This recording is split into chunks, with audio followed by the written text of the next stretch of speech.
What if the night you've waited your entire life for turned out to be a lie? Laughter clinked against crystal glasses. Golden lights danced across polished floors. Everyone wore their best smiles, some genuine, some sharpened like blades beneath silk. She stood among them, radiant and ready. Tonight was supposed to be the reward. The moment. The culmination of every sacrifice. But then, a door creaked open where it shouldn't have. A whisper of perfume that didn't belong. A mark that didn't lie. And suddenly, everything felt wrong. Stay.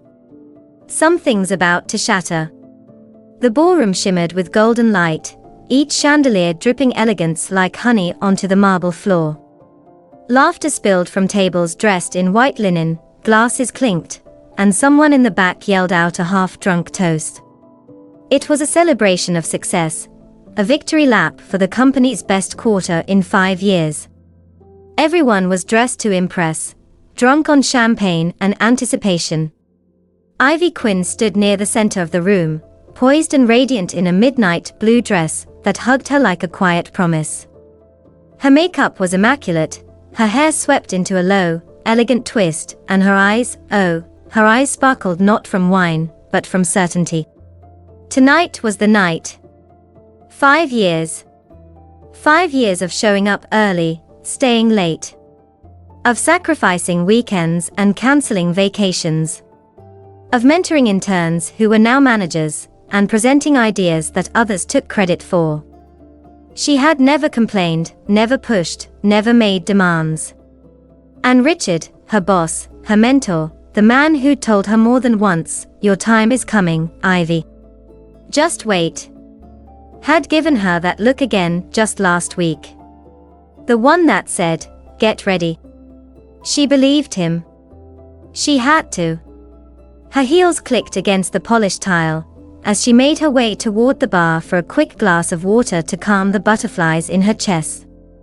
Her fingers trembled just a little as she reached for the glass. Then she saw it. The hallway was dim, tucked away just off the main room. A door opened. Lisa stepped out. Ivy froze. Lisa, only 3 months into the company, looked disheveled. Her usually sleek blonde hair was messy, strands clinging to her neck. Her silk blouse was slightly untucked, and as she adjusted her collar, Ivy caught a glimpse of something on her neck. A mark.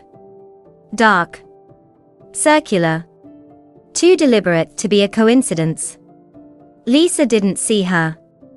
She walked briskly toward the crowd, adjusting her lipstick with one hand, phone in the other. Ivy's throat tightened. A dozen thoughts raced through her mind like panicked birds, crashing against the walls of logic. No. Don't assume. Maybe there's an explanation. Maybe she just had a drink too many. Maybe Richard was helping her with a project. But the door behind Lisa was unmistakably Richard's private office. Ivy turned away quickly, forcing her breath into steady rhythm. Her smile returned to her lips like a cracked mask. "Tonight is your night," she told herself. "You've earned this." But deep in her chest, something had already begun to splinter. The clink of a dessert fork against a glass silenced the room like a conductor's baton. Conversations stopped mid-sentence. Laughter choked off into polite smiles. All eyes turned toward the small stage at the front of the ballroom. Richard stood there, grinning like a king surveying his court. "Here it comes," Ivy thought, heart pounding. Her colleagues glanced her way, some already raising their brows, as if to say, "Finally." Her breath caught in her throat, not out of nervousness, but from the overwhelming sense of arrival. Richard raised his glass. "We've had an incredible quarter," he began, his voice smooth and practiced. "And as you all know, great companies are built on the shoulders of people who go above and beyond. People who lead, who innovate, who inspire." He paused. Looked around. locked eyes with Ivy for a brief, electric moment. So tonight, it gives me great pleasure to announce our new senior manager. Ivy braced herself, back straight, chin lifted. This was it. This was the moment 5 years had been building toward. Lisa Morris. The room exploded in applause and stunned stares. Ivy didn't move. Couldn't. Her smile evaporated, her fingers tightening around her wine glass as the name echoed in her ears, again and again. Lisa. Lisa. Lisa. Lisa was already halfway to the stage, her eyes wide in mock surprise, cheeks flushed with joy. Richard pulled her into a side hug, whispering something in her ear that made her giggle. The applause continued. But Ivy's world had gone completely silent. Her mind reached for logic, for something, a misunderstanding, a punchline, anything. But then came the dagger. Richard looked directly at Ivy, and with a chuckle that sliced deeper than a scream, said, "She's done more in 3 months than Ivy has in 5 years. Ivy, take notes, will you?" A few nervous laughs sprinkled the air. Ivy blinked. Take notes. The heat behind her eyes threatened to spill. But instead, she lifted her glass, turned toward Lisa, and forced a smile that tasted like blood. To Lisa, she said softly, her voice steady as stone. "Congratulations." Glasses clinked around her. But inside, Ivy was crumbling. The music had died down hours ago, but its echo lingered like perfume, too sweet, too fake. Waiters cleared champagne flutes and wilted bouquets. Laughter had been replaced by slurred goodbyes and the clicking of heels retreating into the night. Ivy stepped out into the cold. The glass doors slid shut behind her with a hiss, sealing off the golden lie she had just walked through. Her stilettos clicked across the pavement as she made her way to the far end of the parking lot, the December wind tugging at her hair, slicing through the silk of her dress. Her hands trembled as she reached for her phone. For a moment, she just stood there, staring up at the sky. It was black and endless, offering no answers, just space. Empty, like the way she suddenly felt. "You gave them everything," a voice inside her whispered. "And they gave you nothing that mattered." With a deep breath, Ivy unlocked her phone and opened her email. Her fingers moved with mechanical precision, each keystroke steady, deliberate, final. Subject: Resignation letter. To Richard Wilcox. Dear Richard, please find my resignation letter attached. Effective immediately. Best. Ivy. She hovered over the screen. Her thumb paused above send. One last flicker of doubt. One last glance behind her. Then, click. Message sent. Ivy let out a slow, shaking breath. And in that exact moment, something inside her unlatched. The weight on her chest, the knot in her stomach, they didn't disappear, but they loosened. For the first time in years, she felt free. The night air bit at her skin, but she didn't flinch. She stood taller. Stronger. It was over. Or maybe it had just begun. The apartment was dark when Ivy walked in. She didn't turn on the lights. Just kicked off her heels and let them fall where they may. Her phone buzzed on the countertop, messages from co-workers still lingering at the after-party. Some were polite. Some awkward. None of them mattered. She moved to the window, staring down at the city skyline glittering under a midnight sky. Her reflection looked back at her, tired, barefaced, but something in her eyes had shifted. Not broken. Sharpened. She opened her contacts. Scrolled past dozens of names. Then paused on one, Andrew Carter. Her thumb hovered over the call button. She hadn't spoken to him in nearly a year, not since he was quietly forced out of the company after challenging one of Richard's shady expense reports. A man of integrity, and because of it, a casualty.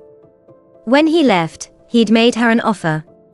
"I'm starting something new," he'd said. "We could build something better, something real. I want you on the ground floor." She'd turned him down out of loyalty. Now, loyalty felt like a leash.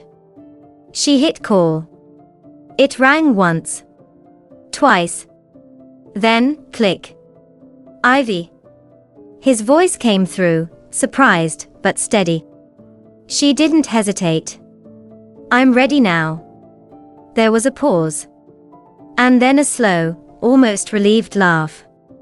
"I was hoping you'd say that someday. Is the offer still on the table? Better than before. Director of Operations. Equity included. We move fast now." She closed her eyes and smiled, not the forced kind from the party, but something quieter. "Sure. When do I start?" "Monday. We've got a desk waiting." "And Ivy?" "Yeah. We build this our way. No politics. No parasites." Ivy glanced again at her reflection in the glass, no longer the woman waiting for recognition. "Good," she said. "Let's burn the old playbook." Monday morning. The elevator dinged softly as it reached the 21st floor. Ivy stepped out with quiet grace, her heels echoing down the hallway like a silk-wrapped war drum. Heads turned. Conversations paused mid-sentence. Someone almost dropped their coffee. "Is she here?" She didn't give up. "Is she back yet?" Ivy stepped through the glass doors of the office she once called home, wearing a crisp ivory jacket over black slacks, her hair pulled back with deliberate elegance. Her eyes were calm, too calm, and that scared everyone more than if she had come in screaming. Richard was in the office. He saw her through the glass and rushed toward her as if he had seen a ghost. He was out before she could knock. "Ivy, God, I think, what are you doing here?" "You've resigned." "I've resigned," she said coldly, crossing her arms. "But I think I'll give you a polite farewell. Face to face." He laughed nervously, tugging at his collar. "Look, I know Fridays were weird. Maybe I acted too quickly. Lisa's promotion wasn't because of you." "It wasn't," she interrupted, looking at him. "Because it definitely looked like a reflection of something. Not an accusation," she said. "A comment." A moment of silence. Then her voice softened, but that only made the words more powerful. "You only saw my value when I walked away. But by then, Richard," she tilted her head, her voice barely above a whisper, "It was too late." Not waiting for response, Ivy turned and walked back to her old desk. Opening her laptop one last time. Tap a few keys quickly. Subject: Final message confirmation of resignation. To Executive Leadership Team. Dear all. Please consider this as official confirmation of my resignation, effective immediately. Thank you for the opportunity and the clarity. Sincerely, Ivy Quinn. She hit send. Closed her laptop. Picked up her bag. No one dared to stop her as she walked through the glass doors and out of the building for the last time. She didn't look back. She didn't need to. Sunlight spilled through the floor-to-ceiling windows, painting golden streaks across polished concrete and clean white desks. Carter Associates was a world away from the politics and glass ceilings Ivy had left behind. There were no titles thrown around like bait, no fake laughs echoing down hallways. Just focused energy, crisp design, and a startup pulse that hummed with purpose. Ivy stood at the center of the operations floor, a coffee in one hand, her other flipping through the onboarding brief Andrew had casually handed her that morning. No red tape. No tests. No hoops to jump through. Just, you're in charge. Make it yours. Andrew had said it with complete ease, like entrusting her with the heartbeat of the company was the most natural thing in the world. I'm not going to micromanage you, Ivy, he'd said with a warm smile. You already know how to lead. You just needed a space that lets you. And for the first time in a long time, she believed it. Her calendar filled fast. Strategy sessions, hiring decisions, system overhauls. She thrived, not with forced smiles or desperate overachievement, but with quiet precision and a team that actually listened. No whispers behind closed doors. No locked offices with secrets inside. One week in, she was reviewing supply chain projections when Maya, the new client manager, poked her head into Ivy's glass-walled office. Hey, sorry to interrupt. No problem. What's up? You're not going to believe this. Maya stepped in and set a small stack of folders on the table. These came in this morning. 3 legacy clients from Wilcox Group. All of them asked to terminate their contracts immediately and move here. Ivy blinked. Did they say why? Maya grinned. Exact words. We don't work with the company. We work with Ivy. A slow smile tugged at Ivy's lips. Not smug. Not vengeful. Just certain. The truth was speaking for itself now. And it was only the beginning. It was nearly midnight when Ivy's phone buzzed on her nightstand. She'd been reviewing supplier reports in bed, the city lights twinkling beyond her windows. Work no longer drained her, it fueled her. But the name glowing on the screen stopped her cold. Rachel Wilcox Group. Her heart skipped. They hadn't spoken much since she left. Rachel had always been one of the few decent ones. Sharp, quiet, observant. She never said much.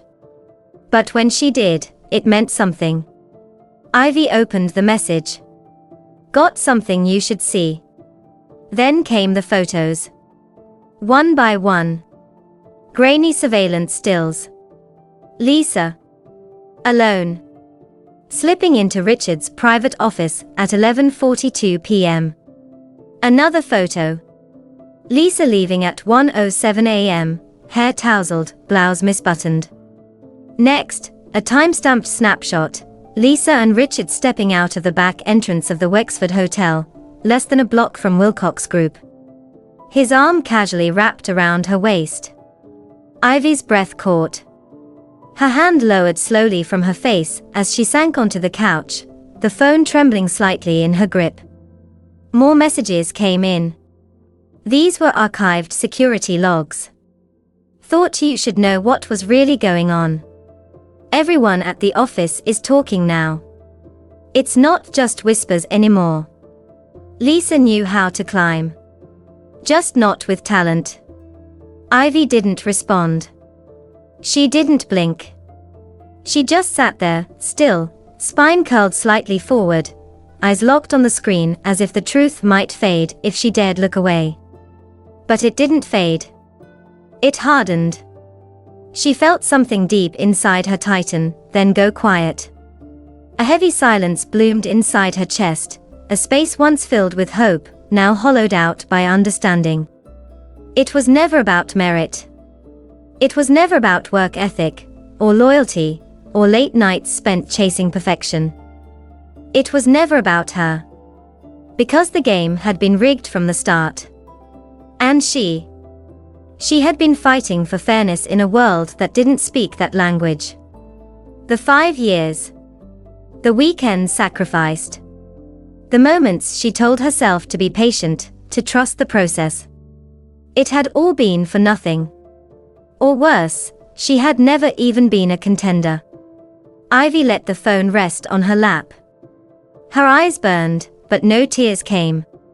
Only stillness. That kind of stillness that comes not with defeat, but with a terrible, sobering clarity. For the first time, she understood.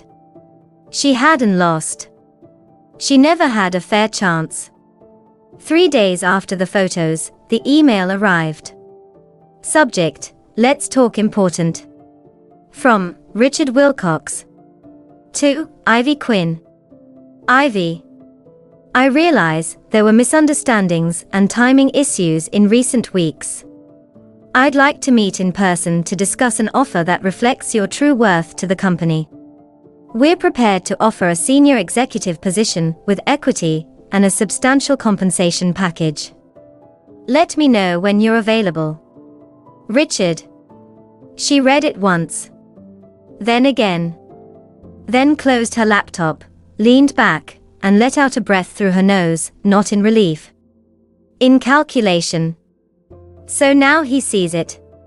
She didn't respond immediately. She waited 2 days. Just enough time for him to sweat. When she did, it was brief.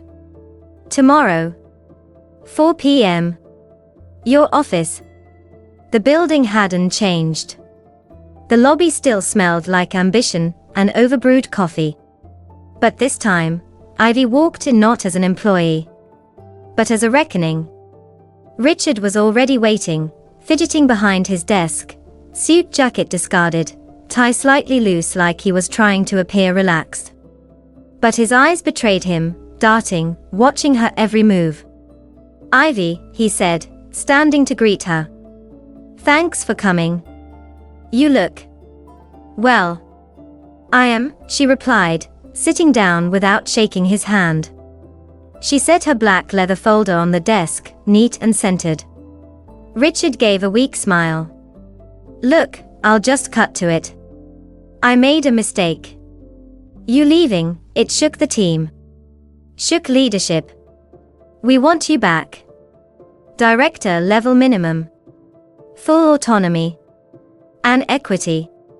Real equity. 25%.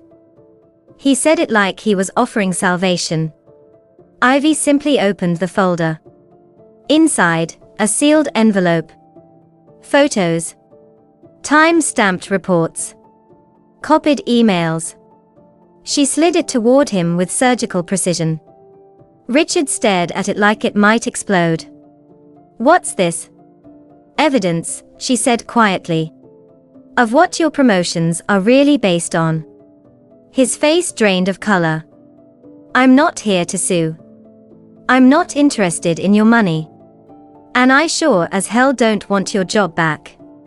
She leaned in just slightly, her voice cold and deliberate. But if I were you, I'd make sure the board sees this before the rumor mill finishes the rest of the job. Richard's jaw clenched. He reached for the envelope but hesitated. Ivy stood. You don't get to silence people with titles and checks, Richard. Not anymore. She walked to the door, then turned back one last time. Next time you want to reward someone, try choosing the one who earned it. Her voice sharpened like a knife. Not the one who sleeps for it. And with that, she walked out, heels clicking like gunfire, leaving behind not just a man, but a whole system. Trembling. It was a quiet Tuesday morning when her phone lit up with a message from Rachel. No subject. No emojis. Just a line that carried the weight of a storm that had finally passed. Lisa resigned this morning. Richard's been suspended, internal investigations started. And? Rumor is, his wife filed for divorce. Ivy stared at the screen, letting the words sink in, not with glee, not with spite, but with a silence so deep it felt like closure. She didn't reply right away. Instead, she turned her gaze to the glass walls of her new office. The sun spilled across polished concrete, casting long streaks of warmth over the stacks of planning briefs and strategy documents spread before her. Her team was already buzzing outside, young and brilliant and building something real. She leaned back in her chair, took a slow breath. Anne smiled. Not the smile of someone who'd won a battle. The smile of someone who no longer had to fight in the first place. There were no headlines. No courtroom drama. No need for vengeance screamed across social media. Only the sound of truth doing what it always does, rising, slow but unstoppable. Ivy reached for her coffee, sipped it, then set it down and whispered to herself, just loud enough to hear. Not revenge. Just gravity. She straightened the stack of papers on her desk. Outside, someone called her name. A new pitch to review. A contract to finalize. She stood, shoulders steady, chin lifted. Because in the end, she didn't need to burn bridges. She just had to outgrow them. No revenge. No noise. Just the truth, finally, and quietly, setting everything right. When justice is silenced, walking away isn't surrender, it's transformation. Sometimes, your greatest power begins the moment you stop begging to be seen. And start becoming impossible to ignore.